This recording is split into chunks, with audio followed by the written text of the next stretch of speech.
இப்ப third sum படிக்கணும் பாருங்க. எல்லாருமே புக் எடுத்துங்க. There was an old computer which were write off in the books of account in the previous year. அதாவது ஒரு பழைய கம்ப்யூட்டர் நம்மகிட்ட இருக்கு. அது ஃபுல்லாவே நம்ம என்ன பண்ணிட்டோம், ரைட் ஆஃப் பண்ணி கணக்குல இருந்தே அதை எடுத்தாச்சு. எப்போ உள்ள இதுல இருந்ததுன்னா போன வருஷத்துக்கு உள்ளது. The same has been taken over by a partner Nitin for rupees 3000. அந்த இதை நம்ம கணக்குல இருந்து அதை எடுத்தாச்சு, அந்த ஓல்டு கம்ப்யூட்டரை. அதை வந்து என்ன பண்ணிட்டாரு, நம்மகிட்ட உள்ள பார்ட்னர் நிதின் வந்து 3000 ரூபாய் வேல்யூ பண்ணி அதை எடுத்துக்கிட்டாரு. அப்ப இதுக்கு என்ன என்ட்ரிஸ் போடுறது? ஒரே ஒரு என்ட்ரிஸ் தான். யார் எடுத்துக்கிட்டாங்களோ அவங்கள டெபிட் பண்ணிடுங்க. அப்ப Nitin capital account debit to என்னது, realisation account to realisation account. இந்த ஒரே ஒரு என்ட்ரிஸ் மட்டும்தான் இந்த இதில் வரக்கூடியது. இதை மறுபடியும் சொல்கிறோம் பாருங்க. அசெட்ஸ் ஐட்டம்ஸை வந்து பார்ட்னர் எடுத்துக்கிட்டாங்கன்னா பார்ட்னருடைய நேம் போட்டு கேபிட்டல் அக்கௌண்ட்டை நீங்கள் டெபிட் பண்ணிடலாம். கண்ணை மூடிட்டு டெபிட் பண்ணிக்கிட்டு டு ரியலைசேஷன் அக்கௌண்ட். அவர் என்ன எடுத்துக்கிட்டார் என்பதை வந்து நம்ம நரேஷனில் ஷார்ட்டாக எழுதிருங்க. இப்போ இதுலேருந்து உங்களுக்கு என்ன தெரிஞ்சு போச்சுன்னா, அதாவது பார்ட்னர் பொறுத்த வரைக்கும் வந்து இருக்கிற அசட் எடுத்துட்டாங்கன்னா யார் எடுத்துக்கிறாங்களோ அவங்கள டெபிட் பண்ணிடணும். அதுக்கு அடுத்தது ரியலைசேஷன் அக்கௌண்ட்டை நாம் கிரெடிட் பண்ணிடணும். இப்போ நம்ம 3 கேஸ் பார்த்தாச்சு. ஃபர்ஸ்ட் கேஸ் வந்து ரியலைசேஷன் எக்ஸ்பென்சஸை பற்றி பார்த்தோம். அதான் ஃபர்ஸ்ட் கொஸ்டினில் வந்து ரியலைசேஷன் எக்ஸ்பென்சஸ் பற்றி பார்க்கும்போது ரியலைசேஷன் அக்கௌண்ட்டை நம்ம என்ன பண்ணிட்டோம், டெபிட் பண்ணிட்டோம். அதுக்கு அடுத்தது பணமாக பே பண்ணிட்டீங்கன்னா டு கேஷ்ன்னு போட்டுக்க போகிறீங்க அல்லது டு பேங்க்னு போட்டுக்க போகிறீங்க.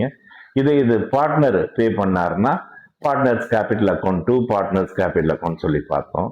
இது பார்ட்னர் பர்சனலாக பே பண்ணியிருந்தாருன்னா அதுக்கு நோ என்ட்ரின்னு சொல்லி பார்த்தோம். அதுக்கு அடுத்தது ரெண்டாவது கணக்கில் பொறுத்த வரைக்கும் கிரெடிட்டார் சம்மந்தப்பட்டதை பார்த்தோம். கிரெடிட்டார்ஸ் பொறுத்த வரைக்கும் பார்க்கும்போது அமௌண்ட்டு செட்டில்மெண்ட் பண்ணுற மாதிரி இருந்தோன்னு வச்சிங்களேன், அதை மட்டும்தான் கணக்கில் கொண்டு வரணும். அதுக்கு பதிலாக அசட்ஸ்லாம் நம்ம கொடுக்கறதெல்லாம் வந்து கணக்கில் அதெல்லாம் கொண்டு வரவே கூடாது. அப்போ ஃபர்ஸ்ட் ஒன் நம்ம பார்க்கும்போது realisation account debit to cash. அதாவது அவருக்கு நம்ம கொடுக்க வேண்டியது 85,000 கொடுக்க வேண்டியது.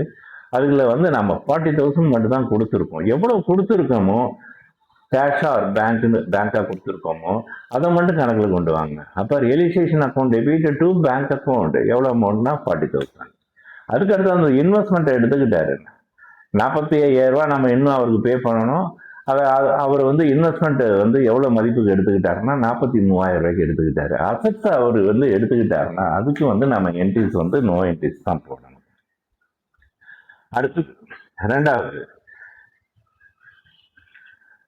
ரெண்டாவது டிரான்சாக்ஷன் பொறுத்த வரைக்கும் கிரெடிட்டார்ஸுக்கு வந்து நாம வந்து எவ்வளோ அமௌண்ட் கொடுக்கணும்னா 16,000 கொடுக்கணும்.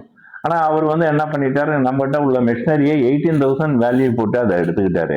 இருந்தாலும் அவர் அசட்ஸை எடுத்துக்கிட்டதுனால அதுக்கு வந்து நம்ம என்ன போட்டுக்க போறோம்னா நோ என்ட்ரி தான் போட போறோம். அடுத்தது கிரெடிட்டார்ஸ் வேறு rupees 90,000 தே அக்செப்டட் பில்டிங். அதாவது கிரெடிட்டார்ஸுக்கு வந்து நம்ம 90,000 கொடுக்கணும். அவர் என்ன பண்ணிட்டாரு, பில்டிங்கை நான் எடுத்துக்கிறேன், எவ்வளோ வேல்யூ பண்ணி எடுத்துக்கிறேன்னு 1,20,000 எடுத்துக்கிட்டேன்.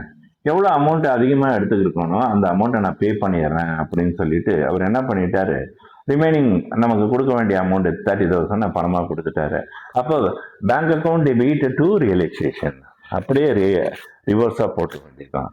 அப்போ எந்த வேல்யூ மட்டும் போடணும்னா அவர் எவ்வளோ அமௌண்ட் திரும்ப கொடுத்தாரோ அந்த அமௌண்ட், அந்த 30,000 மட்டும் தான் நமக்கு கணக்கில் வரணும். அதே மாதிரி தேர்ட் கொஸ்டின் பார்த்தோம். அதில் பார்த்தீங்கன்னா சேம் அதே கேட்டகரிஸ். அதாவது எப்படின்னா இதில் வந்து பார்ட்னர் எடுத்துக்கிட்டாரு. அங்கே கிரெடிட்டார்ஸ் எடுத்துக்கிட்டாருன்னா செகண்ட் செம்ல நோ என்ட்ரி. இங்கே பார்ட்னர் எடுத்துக்கிட்டாருன்னு வச்சுங்களேன், எடுத்த பார்ட்னரை வந்து நம்ம என்ன பண்ணிடணும், டெபிட் பண்ணிடணும். ரியலைசேஷன் அக்கௌண்ட்டை நம்ம என்ன பண்ணிடணும், கிரெடிட் பண்ணணும். அதுதான் நமக்கு வந்து தேர்ட் கொஸ்டினில் உள்ள சாராம்சம். அப்போ தேர்ட் கொஸ்டின் முடிஞ்சிச்சு.